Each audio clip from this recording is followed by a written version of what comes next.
This is Gregory Muna, aka Master Moo, with another episode of Art is the Church of God the Creator.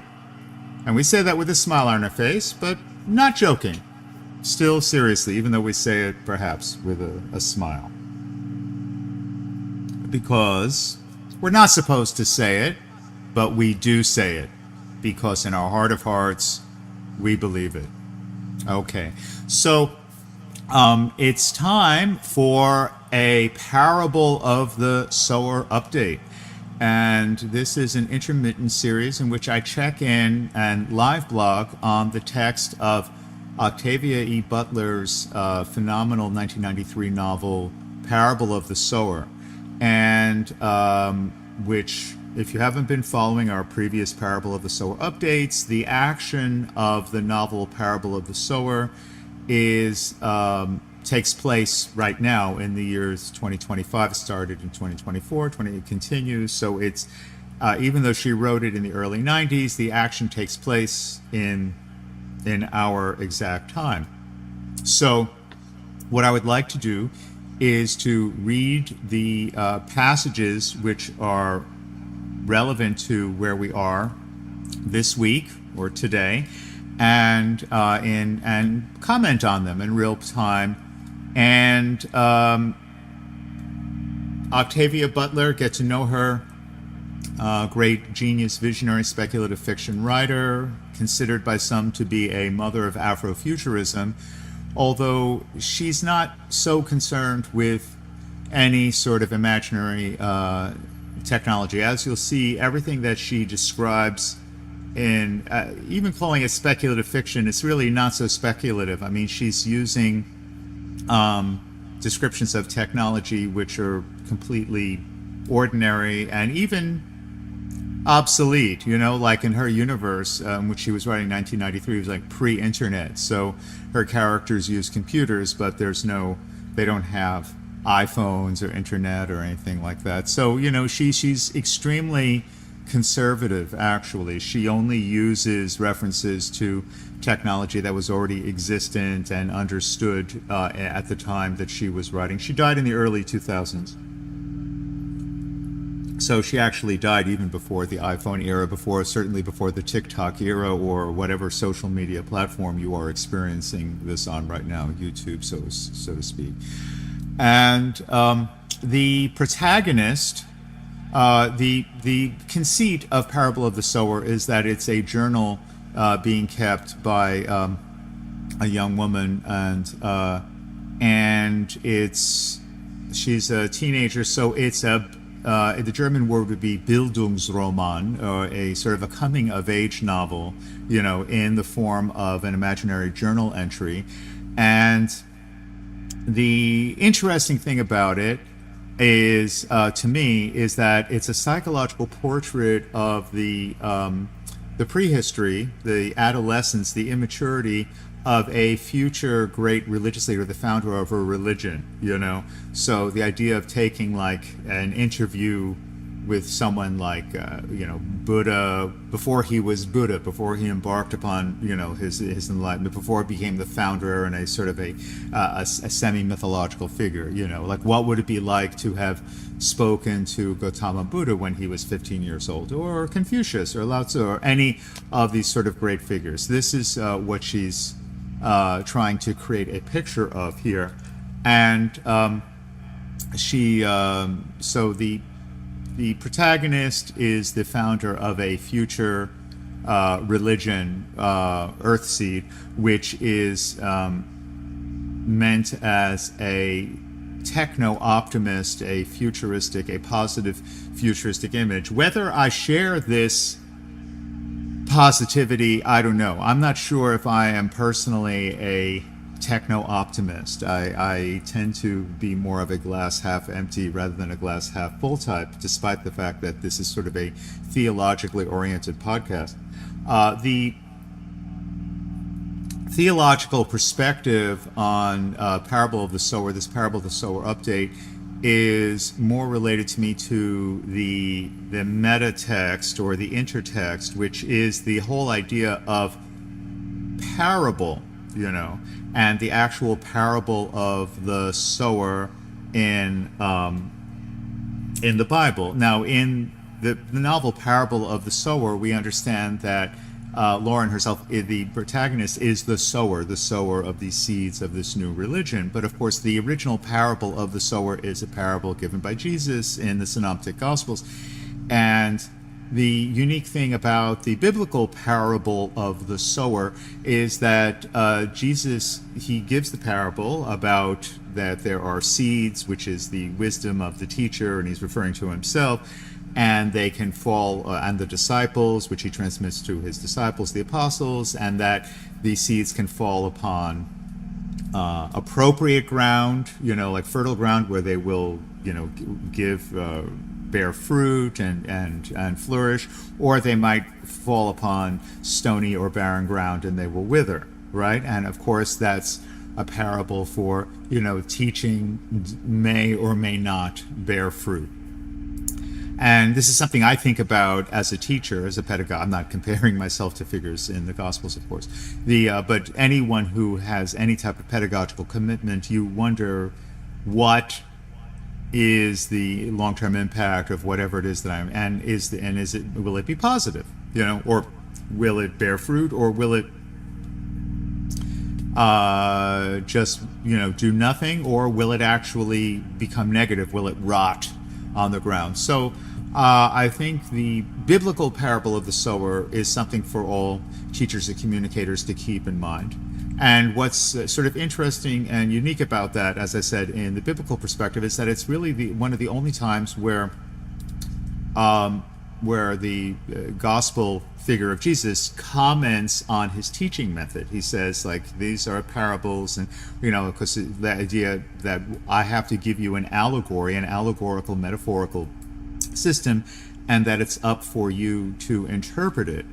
He gives he sort of walks the disciples through the interpretation process, and he explains to them that it's necessary for him to alternate giving direct teachings like commandments, do this, do that, literal, with metaphorical teachings, parables, allegories, and that both are necessary, and that the allegorization is necessary because it requires the active engagement of the listener. So that type of active engagement is what I try to bring to all texts that I consider to be valuable or wisdom texts, especially biblical texts or theological texts, and any type of literature which I consider to be like quality or true art as opposed to entertainment. And I consider the Parable of the Sower by Octavia Butler, despite its modesty and unpretentiousness, I do consider it to be a type of wisdom literature. I do consider it to be, in fact, artistic. Now, all of that being said, I am not, as I said, I am not on board with Octavia Butler's personal concerns. Her techno-futurism, her concern for extraplanetary colonization, her sort of survivalist attitudes about guns and all this sort of stuff, Although I certainly support a more benign sort of survivalism, i.e. foraging and like living off of the land and living modestly and having a minimal carbon imprint and all of footprints and all of that. But the violence that she depicts in her story is integral to the plot. I apologize to anyone who is offended by the descriptions of violence. And I'm just reading her text verbatim, but it can be said, and it should be said, that what Butler was doing, writing in the 1990s, was also giving a real raw portrait of the anxiety and confrontation with violence that young working class people, and especially young working class people of color, and especially young women, working class people of color, face on every day of their lives in unprivileged urban environments, and environments throughout the United States, mostly because of the unchecked proliferation of firearms, which makes that, plus of course our rampant ridiculous plutocratic, plutolatrous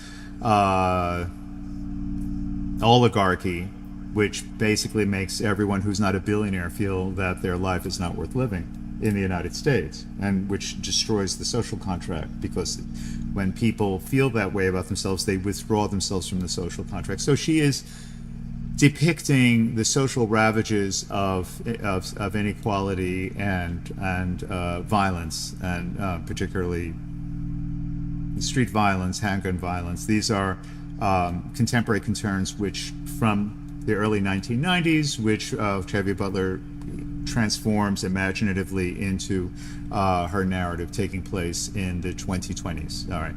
So the last time we read, and it was about a couple of weeks ago, just to sort of connect it together, we read the entries for June.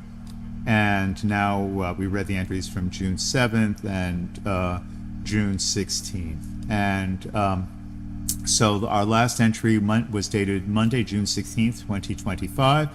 And as a quick summary, Lauren, the protagonist, talks about the moon exploration of the moon and findings of the what she refers to as the big Anglo-Japanese cosmological station on the moon. Now, of course, in reality, there is no big Anglo-Japanese cosmological station on the moon, but we do have Hubble deep space telescopes and so on and so forth, right? And so the point that she's making is that they're discovering evidence of extraplanetary, extrasolar worlds that may be life-bearing, and that in fact has happened since the 90s. Now the various deep space telescopes have discovered evidence of planets that have biomarkers that are consistent with our type of life forms, you know. And whether when she says, now the character Lauren says, I find it and ... more exciting and encouraging than I can explain, more important than I can explain. There is life out there. There are living worlds just a few light years away, and the United States is busy drawing back from our nearby dead worlds, the moon and Mars. I understand why they are, but I wish they weren't. Again, I'm not focusing on this aspect of Butler's sort of her cosmology or her mythography. My personal perspective is that this is really not a good faith argument. I just do not see any.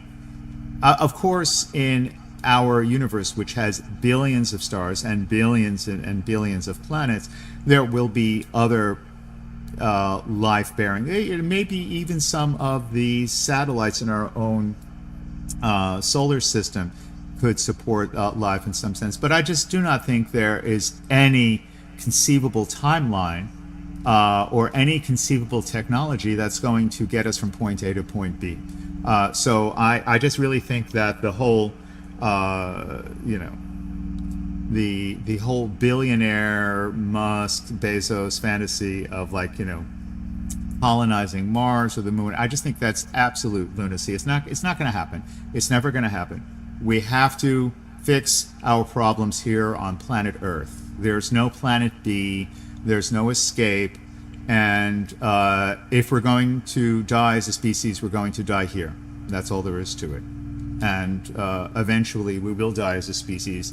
And we hope that with wisdom and forbearance and with a commitment to justice, that we can postpone that day as many centuries as possible, and that we can continue to enjoy the greatness of Beethoven and Michelangelo and Goethe and Shakespeare for centuries and centuries, for millennia, and that our human civilization, which is the most fantastic flower of our human self-awareness, will continue and develop and become greater and greater, and that we will have future composers greater than Beethoven, future composers greater than Bach, that we will have future painters and sculptors greater than Michelangelo, and so on.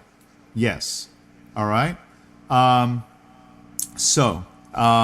was my sort of little commentary. What we're focusing here on is the theological sort of intertext of Butler's work. We're not focusing on her specific plot points. The importance of allegorization, the importance of the parable, the importance of active interpretation as a key to unlocking wisdom, as a key to gnosis. And gnosis in the Greek sense is the discovery of hidden self-knowledge, that wisdom exists within one, but it requires humility and faith in order for that to be made clear. And that's just the whole symbolic, this is the basis of Socrates' whole worldview, which is that all wisdom is inherent, and it's simply the maieutic method. The Socratic method is all about bringing out which is already there, not teaching something. So what we're trying to do by reading and analyzing any good text, but in this case, Parable of the Sower, is that we are trying to uncover wisdom that's within ourselves. We're not here to be preached to by me or by Octavia Butler, but we're actually actively engaging in textual analysis and interpretation so that we can discover wisdom within oneself. And I can only offer whatever interpretations that I have. So that was her previous journal entry dated Monday, June 16th, 2025. Let's move on to the journal entries for this week, and which is to say July 19th, July 20th, and July 26th of 2025, this week. So from last weekend through this weekend upcoming.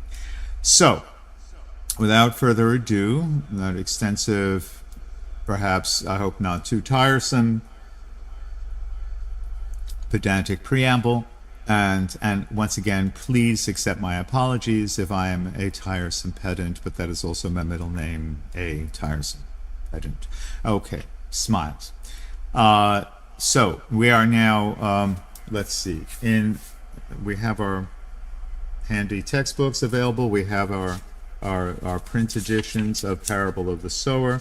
And so we're in chapter 7, pages 84, 85, and 86, 87. Okay, so we're going from the end of chapter 7 into the beginning of chapter 8. So, chapter 7, page 84, Saturday, July 19th, 2025. Tomorrow I'll be 16. Only 16. I feel older. I want to be older. I need to be older. I hate being a kid. Time drags. Tracy Dunn has disappeared. She's been depressed since Amy was killed. When she talked at all, it was about dying and wanting to die and deserving to die. Everyone kept hoping she would get over her grief or her guilt and get on with her life. Maybe she couldn't. Dad talked with her several times, and I know he was worried about her. Her crazy family hasn't been any help.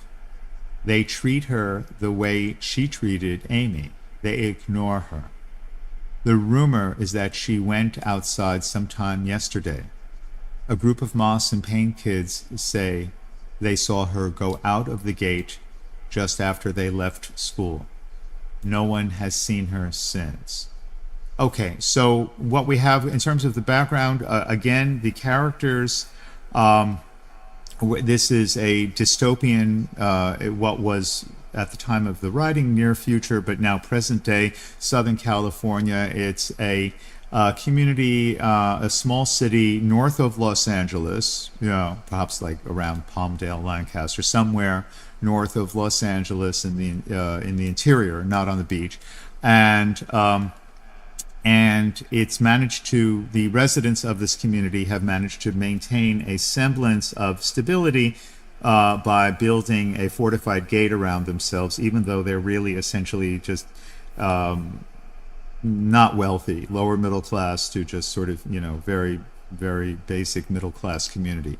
And Lauren's father, who she refers to, is a Baptist preacher, is a who she respects, and she more than respects. She loves her father. She has the typical sort of teenage girl adoration of her father. So, in psychological terms, it might be described as a mild electrocomplex, very emotional, but without the sexual component. Sort of the normal sort of emotional fixation of the daddy's girl, and she is subconsciously building her own spiritual vocation modeled on her father. She's essentially following in her father's footsteps, and that's why she wants to be older. She wants to be an adult so she can begin preaching her version of her belief of God, which is different from her father's. We can call that, if that's the equivalent of the Oedipal conflict.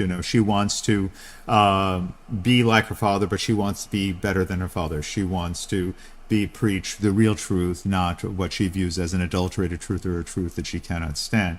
And that is juxtaposed in this journal entry for Saturday, July 19th, with the her internal aspiration for adulthood, with the sort of horrifying reality of violence that's going on every time somebody steps outside of the gates of their community, that they are, can be left for dead. And Tracy Dunn and Amy, these characters, the Moss and Payne family, these are examples of young women who are ignored by and disregarded by their community, and who therefore fall into states of despair and a sense of non-agency, and in which in this predatory situation can become lethal, can result in death or personal destruction or just self-destructive behavior. So the narrator, Lauren, is trying to navigate these same sort of emotional shoals of adolescence without falling prey to these same destructive patterns, which are destroying the lives of her contemporaries, of young women just like her. So that's why she's talking about Tracy Dunn and Amy and the Moss and the Payne kids. Yes. Let's continue to the next journal entry, which is dated Sunday, July 20th. So just so you know, today is Wednesday, July 23rd. So last Saturday was Saturday, July 19th, 2025. And last Sunday was Sunday, July 20th, 2025. And so she just said that she was on Saturday, July 19th, she was preparing for her birthday. So Sunday, July 20th is her birthday. So, and she's now 16, which means that she was born, the fictional character, Lauren, was born July 20th, 1999. Okay. And, no, I'm sorry. 2009. Geez, my math is, please scrub that out. Yeah. No, in 2025, if she's turning 16 and July 20th, 2025, then obviously she was born in 2009. I'm sorry. So, yeah. Okay. So still in high school, not college age. Yes. Okay.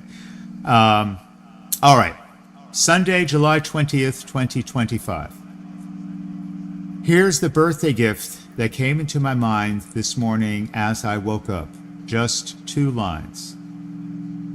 The destiny of Earthseed is to take root among the stars.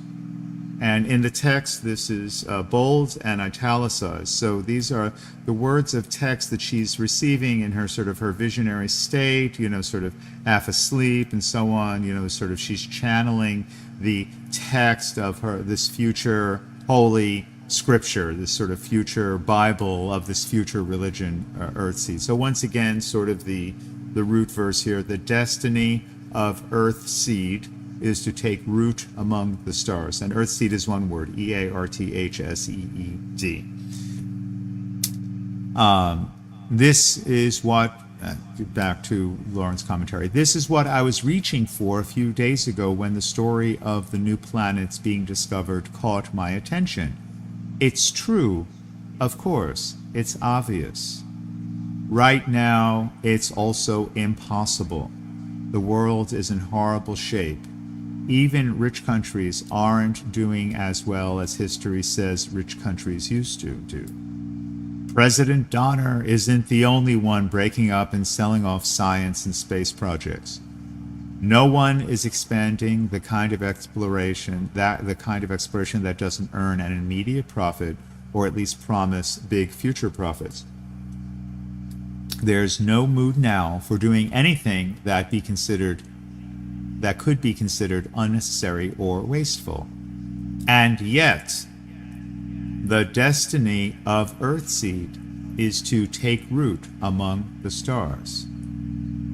I don't know how it will happen or when it will happen. There's so much to do before it can even begin. I guess that's to be expected. There's always a lot to do before you get to go to heaven. Okay, and that final remark, there's always a lot to do before you get to go to heaven, was a reference to her previous journal entry about a astronaut who wanted to be buried on Mars, but who was not, who wanted to, wanted to have her remains interned in outer space. And the narrator, Lauren, was describing that as her heaven, right? But again, even though I am not interested in and basically disagree with the whole idea of extraplanetary colonization, I think what the takeaway is here is the commitment to faith and persistence that is in her final comment when she says, "There's so much to do before it can even begin." I guess that's to be expected. There's always a lot to do before you get to go to heaven. So this is the whole idea of salvation is dependent upon what? Grace and faith. And how do grace and faith manifest for the character of Lauren? Her grace, her unique gift, her specific grace, and we've talked about the two different types of grace. There's sort of the universal grace that all human beings share, that we are uniquely precious as far as we can see unique examples in the universe of self-conscious matter, and that we have sense perceptions, emotions, rational thoughts, all of these things, and in a way which does not exist in any other, our collection of faculties, which we have, which is we have our unconscious metabolic and neurological autonomous nervous functions. We have our subconscious survival drives, which is to say the aggressive, the erotic, and the thanatic, which we share with basically all living forms. Well, we share the basic functions with all living creatures. These subconscious drives we share with pretty much all neurologically complex mammals, and then we have sense perceptions, which almost all animals have, the abilities, to see, and we have specific sense perceptions. I mean, for example, we can't see ultraviolet light the way like certain species of birds and insects can. We can't hear ultrasonic sounds. We can't hear subsonic sounds. We have our sense perceptions which are evolved for our own evolutionary flourishing, right? So we have, and which we also share with other organisms, and then we have emotions, which animals have. We have complex emotions, which is that we have metacognitive emotions. We are able to not simply have our own sense, positive and negative emotional feelings, but we also are able to imagine the emotions of others. We're able to have compassion. We have a theory of mind, and we can imagine not only how we are feeling ourselves, we're able to think about how we are feeling, and we are able to then think about how others are feeling. And this is, as far as we can see, a unique human characteristic. I mean, other animals have emotions, obviously, like dogs and cats have emotions and so on, especially like ones that are, complex mammals. But we can say that only humans have metacognitive emotions, which is based upon like a theory of self and able to imagine things from others' perspective. And then we call that compassion. We're able, because we have metacognition, we can have a non-dual experience of emotion, right? And because we have meta-perception, we can have a non-dual experience of perception. And because we have, all of this, because of our unique cognitive abilities, we are able to have non-dual experiences of our unconscious functions, our subconscious drives, our semi-conscious perceptions, our conscious emotions, and our hyper-conscious rational our ability to reason. We are able to reason, which other animals can. I mean, like problem solving, like crows and, like octopuses, they have problems. But we are able to then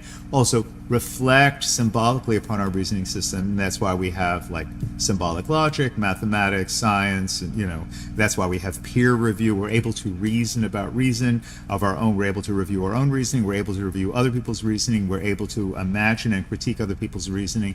And this is what makes human civilization possible. And these is the critical thinking skills which we must constantly develop every day in ourselves. And we do this through scientific work, through contemplative work, and through humanities work by analyzing texts. So this is what we're doing right now. We are developing our critical abilities by analyzing a specific text. The specific text which we are analyzing is Parable of the Sower by Octavia E. Butler. And she's emphasizing the work that has to go into in order to develop. It's not enough simply that she has the grace, the sort of prophetic gift that these words of wisdom come into her mind, and that's sort of her individual. I said there is individual grace versus general grace. And so the general grace were sort of the 5 general faculties. The individual grace are the unique sets and skill gifts which only you have, which only I have. I have unique skills and gifts which only I have, and you have unique skills and gifts which only you have, and each individual person is unique in the whole universe. And that is simply the truth. I'm not being grandiloquent or anything like that.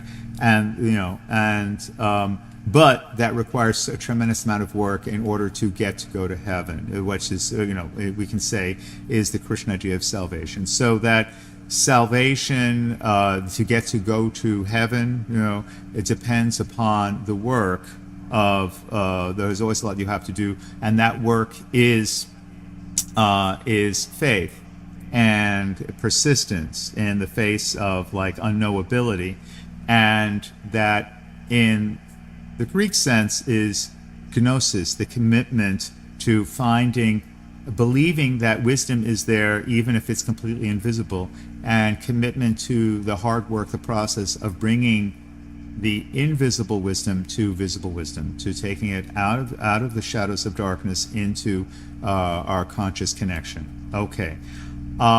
That's the end of chapter 7, but still this week continues in chapter 8 of Parable of the Sower. So again, if we have our print text, we're on page 86 and chapter 8. And each chapter begins with an epigraph from the future Earthseed Bible book, which is coming through the, as you can say, is being channeled through the figure of Lauren. And so this begins with a couplet here. The epigraph is, "To get along with God, consider the consequences of your behavior. Earthseed, the books of the living." So that's the title of her future scripture, Earthseed, the books of the living, and this is a quote from that. "To get along with God, consider the consequences of your behavior." So that's the epigraph to chapter 8, and we'll just read the first entry, which is dated Saturday, July 26, 2025, which is this upcoming Saturday. Today's Wednesday, so today is Wednesday, July 23rd, so Thursday's the 24th, Friday's the 25th. So 3 days from now, Saturday, July 26th, this is what's happening in the fictional universe of A Parable of the Sower, which is very eerily like our own. I mean, the president, Donner, is, obviously very similar to current U.S. presidents, and so on and so forth. Donner, D-O-N-N-E-R, perhaps, perhaps is a play on the French word donner, to give, but we can also think of the terrible historical catastrophe of the Donner Party, in which the explorers west in California got stuck in the 19th century and were starving and resorted to cannibalism. So it may be a reference to that horrible historical episode of survival-based cannibalism. Anyway, let's. But I don't know what Octavia's what her actual inspiration for these names were. I'm just playing with the names, okay. So she was talking about the missing friend, Tracy Dunn. So now she's continuing about she's contrasting her, now she just turned 16, her 16-year-old life with the lives of other young women her age, and she's contemplating similarities, contrasting comparison, how she's similar to them, but how she does not want to make their same mistakes. So let's just read the entry for Saturday, July 26, 2025. Okay, Parable of the Sower, Chapter 8. Tracy Dunn has not come home and has not been found by the police. I don't think she will be. She's only been gone for a week, but a week outside must be like a week in hell. People vanish outside. They go through our gate like Mr. Yanis did, and everyone waits for them, but they never come back, or they come back in an urn. I think Tracy Dunn is dead. And so again, poetically, the name Tracy Dunn, the idea of perhaps Tracy like disappearing without a trace, and a dun is a kind of a penalty of a deed, so the trace, the penalty, perhaps we might, consider that, Okay, next paragraph. Bianca Montoya is pregnant. It isn't just gossip, it's true, and it matters to me somehow. Bianca is 17, unmarried, and out of her mind about Jorge Iturbe, who lives at the Ibarra house and is Yolanda Ibarra's brother. This community is normal American community, middle class, it's multiracial, it's white, black, Hispanic, and Asian, so she has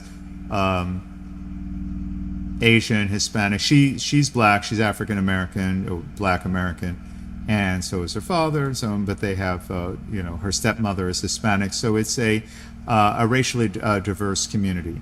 Perhaps the significance of the name Bianca is the idea of whiteness, of innocence, Bianca like a dove or something like that.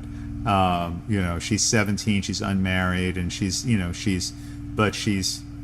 in love with this guy, and she's naively gotten pregnant, Next paragraph. Jorge admits to being the father. I don't know why they didn't just get married before everything got so public.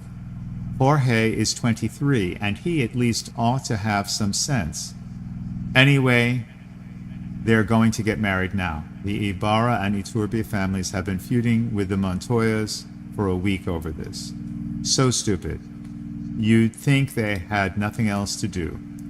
At least they're both Latino. No interracial feud this time. Last year, when Craig Dunn, who's white, and one of the saner members of the Dunn family was caught making love to City Moss, who's black, and Richard Moss's eldest daughter to boot, I thought someone was going to get killed. Crazy. The protagonist Lauren's own family is culturally, racially mixed. So that's sort of a disclaimer. Okay, next paragraph. But my point isn't who's sleeping with whom or who's feuding. My question is, how in the world can anyone get married and make babies with things the way they are now? I mean, I know people have always gotten married and had kids, but now there's nowhere to go, nothing to do. A couple gets married, and if they're lucky, they get a room or a garage to live in, with no hope of anything better and every reason to expect things to get worse. Okay, commentary. Yes, when Butler was writing this in the 1990s, there was a period of economic boom in the United States. What she's saying about the sense of the hopelessness of having children is much more relevant to sort of the economic sort of relative collapse for working people that we're experiencing right now, the affordability crisis and so on. I mean, throughout the industrialized world, there's been a collapse of birth rates in the last 5 to 10 years, and it's quite marked now among non-immigrant Americans born in the United States. This generation, people in their teens and their 20s right now. So I think that's an interesting bit of clairvoyance or prophecy on the part of Octavia Butler, that it sounds perfectly normal now, but when she wrote it, it wasn't. So that's really interesting. Okay, now getting back to Lauren comparing her life to those of her peers. All right. She says, Bianca's chosen life is one of my options. It's not one that I intend to exercise, but it is pretty much what the neighborhood expects of me, of anyone my age. Grow up a little more, get married, have babies. Curtis Talcott says the new Iturbe family will have a garage to live in after they marry Jorge's sister, Celia Iturbe Cruz, and her husband and baby have the other half. 2 couples, and not one paying job among them. The best they could hope for would be to move in with some rich people's compound as domestic servants and work for room and board. There's no way to save any money or ever do any better. And what if they wanted to go north, try for a better life in Oregon or Washington or Canada? It would be much harder to travel with a baby or 2, and much more dangerous to try to sneak past hostile guards over state lines or international borders with babies. I don't know whether Bianca is brave or stupid. She and her sister are busy altering their mother's old wedding dress, and everyone's cooking and getting ready for a party as though these were the good old days.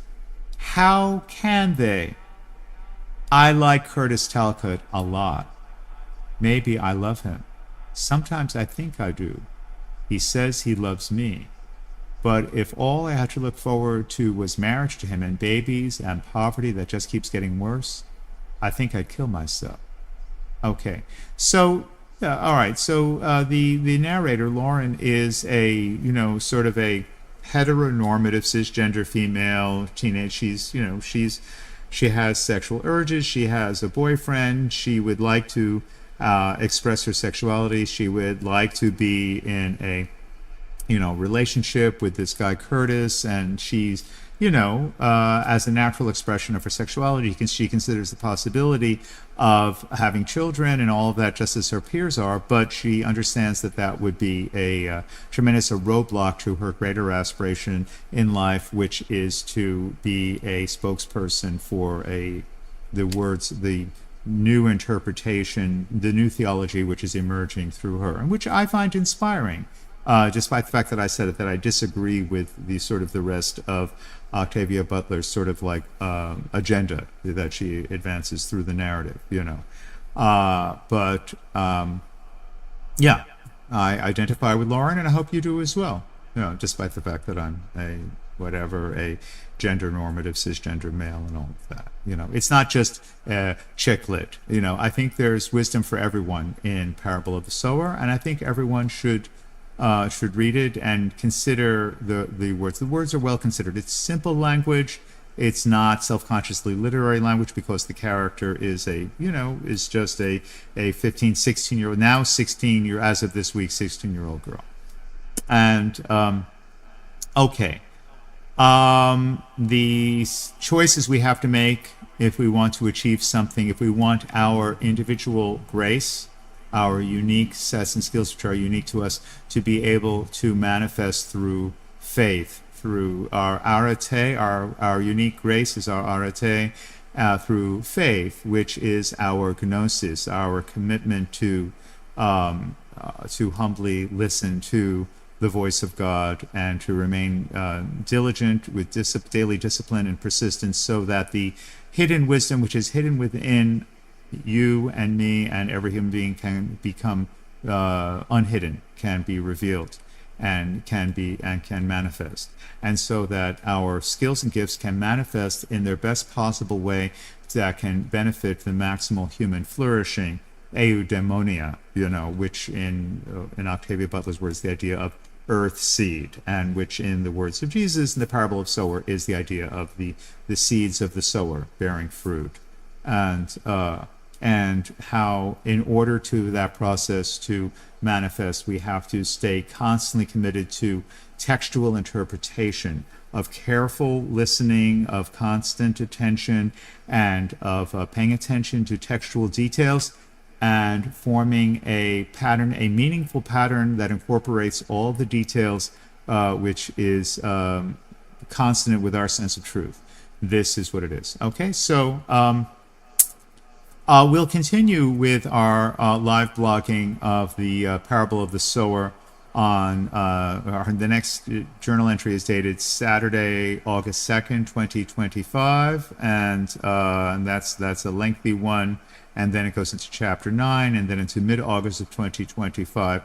But between now and Saturday, August 2nd, 2025, we'll be getting back to our discussion of the theological interpretation of the mandala principle, which we started with Carl Jung's interpretation of the mandala as the cross, as a type of mandala, and the mandala as representing a visual representation of fiveness, of the Pythagorean pentad. And we think of artistic representations of mandala as visual art, but I want to talk about the sonic art representations of that Pythagorean pentad of the mandala in terms of music theory.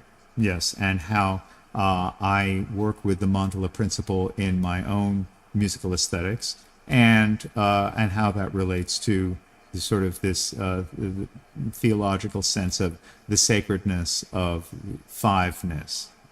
Okay, so that'll be next time to look forward to. So that was it for this episode of Art is the Church of God the Creator. This is Greg Muna, aka Master Moo, and signing off for now, and wishing you well. Keep interpreting, keep your attention skills at their highest level, and fakore, just have faith. All right, I have to say it to myself, and I hope as others will say it to themselves, and we can say it to each other. Let us maintain our individual daily disciplines.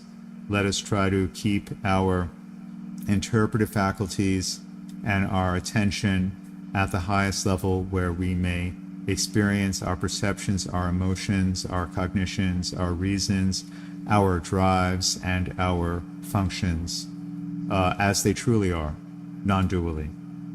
Okay, thank you. Bye-bye.